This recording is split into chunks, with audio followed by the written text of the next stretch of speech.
Данный видеоролик не преследует цели задеть или оскорбить чьи-либо чувства. Ролик был создан исключительно в образовательных и познавательных целях. Берегите себя.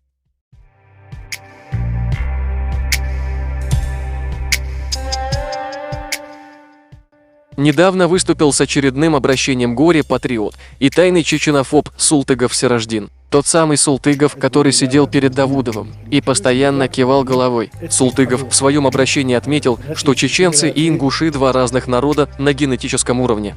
Мы не будем доказывать обратное, ибо эти слова соответствуют действительности. Мы просто согласимся с Султыговым. Владимир Владимирович, говоря о войнах, вы имеете в виду, что чеченцы и ингуши один народ? Нет, мы не один народ. На генетическом уровне мы разные. Мы в свою очередь хотели бы поблагодарить Султыгова за это обращение, ведь до сих пор очень много обманутых войнахистов среди чеченцев, которые продолжают утверждать, что они один единый народ с ингушами. То, что чеченцы и ингуши – два абсолютно разных народа, свидетельствует наша история.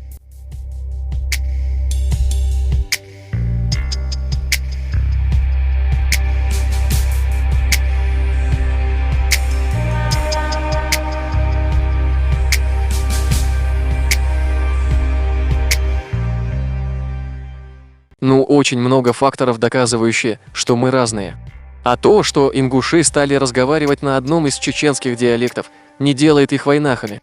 В мире полно примеров, где разные по происхождению народы говорят на одном языке. Вся Латинская Америка говорит на испанском, но может ли кто-нибудь заявить, что латиноамериканцы с испанцами один народ? Конечно, нет. То же самое и здесь.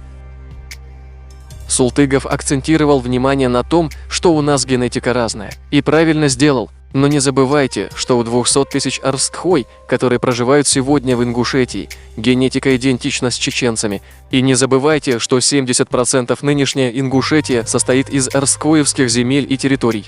Неплохое начало, теперь вам осталось освободить земли людей, с которыми у вас не совпадает генетика, и переселиться туда, откуда вы когда-то беженцами пришли.